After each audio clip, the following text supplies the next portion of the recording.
नमस्कार। CUET business studies की तैयारी में जुटे सभी स्टूडेंट्स का स्वागत है। अगर इस एग्जाम को लेकर थोड़ी कंफ्यूजन है तो फिक्र मत कीजिए। आज हम सब मिलकर इस एग्जाम को क्रैक करने का एक बिल्कुल क्लियर और स्मार्ट तरीका समझेंगे, जो पूरी तरह से पिछले साल के पैटर्न और टॉपर्स की स्ट्रैटेजी पर आधारित है। क्या CUET बिजनेस स्टडीज का इतना बड़ा सिलेबस और एग्जाम का प्रेशर थोड़ा भारी लग रहा है? अगर जवाब हाँ है तो यकीन मानिए ये एक बहुत ही कॉमन फीलिंग है। लेकिन अच्छी खबर ये है कि एक सही रणनीति से इसे आसानी से हैंडल किया जा सकता है। ठीक है, तो आगे बढ़ने से पहले एक बहुत ही जरूरी बात। देखिए, हम जो भी टॉपिक्स की प्रायोरिटी डिस्कस करने वाले हैं वो पिछले साल के पेपर्स के एनालिसिस पर बेस्ड है। ये तरीका तब बेस्ट है जब तैयारी के लिए टाइम कम हो। लेकिन ये याद रखना जरूरी है कि अगर वक्त है तो सबसे अच्छा यही होता है कि पूरा सिलेबस कवर किया जाए। तो आज का हमारा सफर इन 6 स्टेप्स में पूरा होगा।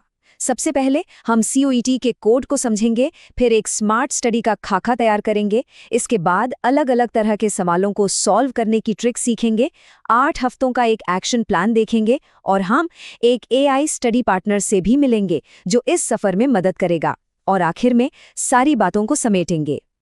चलिए अब सीधे मुद्दे पर आते हैं। किसी भी एग्जाम में सक्सेस का पहला कदम होता है उसे ठीक से समझना कि आखिर उसमें पूछा क्या जाता है। तो आइए सबसे पहले CUET बिजनेस स्टडीज के पैटर्न को डिकोड करते हैं। तो खेल की नियम कुछ ऐसे हैं: 60 मिनट और 50 सवाल। लेकिन असली ट्विस्ट है मार्किंग स्कीम में। सही जवाब के लिए +5, लेकिन गलत जवाब पर -1। मतलब साफ है, अंदाजे से टिक लगाने का रिस्क नहीं लेना है। और एक बात, ये एग्जाम रटने का नहीं बल्कि मैनेजमेंट कॉन्सेप्ट्स को अप्लाई करने का टेस्ट है। जरा इस चार्ट को ध्यान से देखिए, सिर्फ 40% सवाल ही सीधे साधे MCQs हैं। इसका मतलब क्या हुआ? इसका मतलब है कि पेपर का 60% हिस्सा, यानी आधे से भी ज्यादा, कॉम्प्रिहेंशन, मैचिंग और सीक्वेंस जैसे सवालों से भरा होगा। और ज्यादातर स्टूडेंट्स यही गलती करते हैं और यही हमारी स्मार्ट स्ट्रैटेजी काम आएगी। अब आते हैं इस पूरी एनालाइज के दिल पर, एक स्मार्ट स्टडी ब्लूप्रिंट। ये वो नक्शा है जो बताएगा कि हमारी एनर्जी लगानी कहाँ है ताकि कम मेहनत में ज्यादा से ज्यादा रिजल्ट मिल सके। तो ये रहा हमारा गोल्डन रूल। अपना 55% टाइम उन टॉपिक्स पर लगाना है जिनसे सबसे ज्यादा सवाल आते हैं, 35% टाइम मीडियम प्रायोरिटी वाले टॉपिक्स पर और सिर्फ 10% उन पर जो कभी कभार ही पूछे जाते हैं। यकीन मानिए, टाइम मैनेजमेंट का यही तरीका तैयारी में बड़ा फर्क पैदा करेगा। तो ये 55% टाइम कहाँ जाएगा? सबसे पहले मैनेजमेंट फंक्शंस।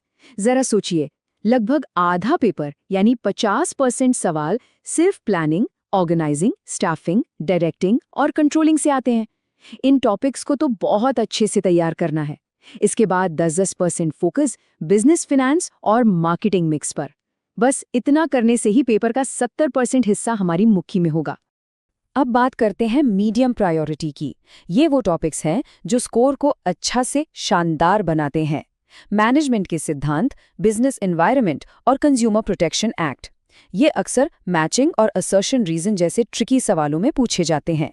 इन्हें अच्छे से करने का मतलब है टॉप रैंक की तरफ एक बड़ा कदम।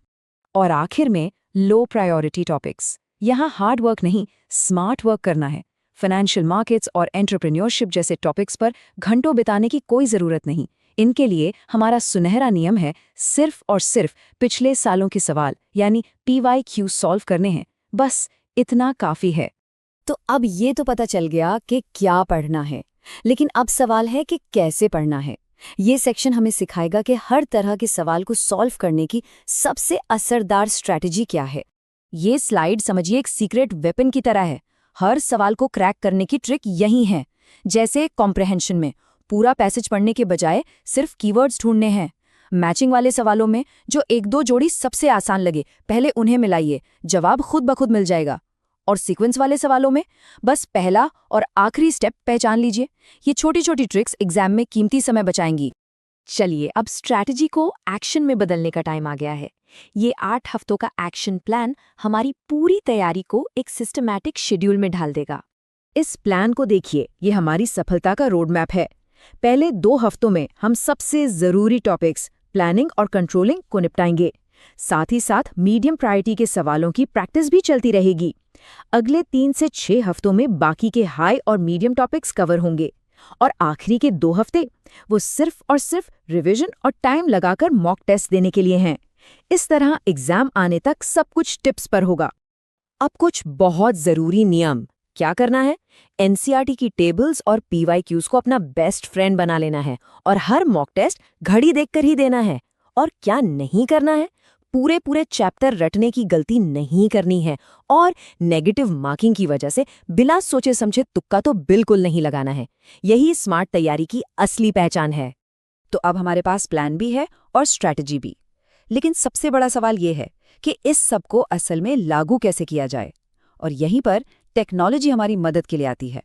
मिलिए इजी टू लर्न से। ये सिर्फ कोई और ऐप नहीं है, ये एक AI पावर्ड स्टडी पार्टनर है जिसे खास तौर पर हमारी 55-35-10 वाली स्ट्रैटेजी को लागू करने के लिए ही डिज़ाइन किया गया है।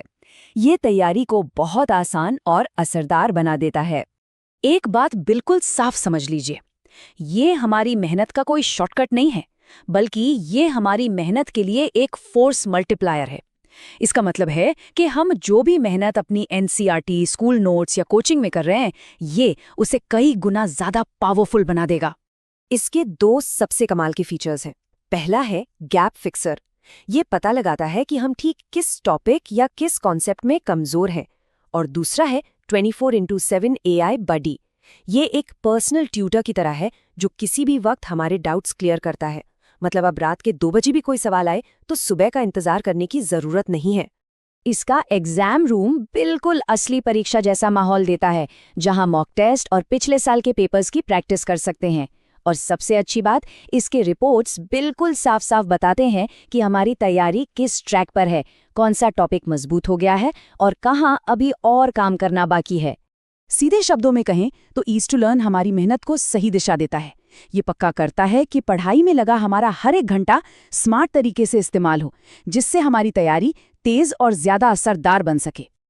चलिए अब इस पूरी बातचीत को फटाफट समेटते हैं और देखते हैं कि हमारे अगले कदम क्या होने चाहिए। और हाँ, ये स्मार्ट तैयारी सिर्फ बिजनेस स्टडीज तक ही सीमित नहीं है। इंग्लिश, इकोनॉमिक्स, अकाउंटेंसी और दूसरे सभी जरूरी सब्जेक्ट्स के लिए भी ऐसी ही स्मार्ट गाइड्स मौजूद हैं, ताकि पूरी CUET की तैयारी एक ही मजबूत स्ट्रैटेजी पर हो। तो अब हमारे पास एक बेहतरीन स्ट्रैटेजी है, एक क्लियर एक्शन प्लान है और सही टूल्स भी हैं। सबसे स्मार्ट तैयारी आज अभी से शुरू हो सकती है। तो सवाल बस एक ही है, क्या हम सब इसके लिए तैयार हैं?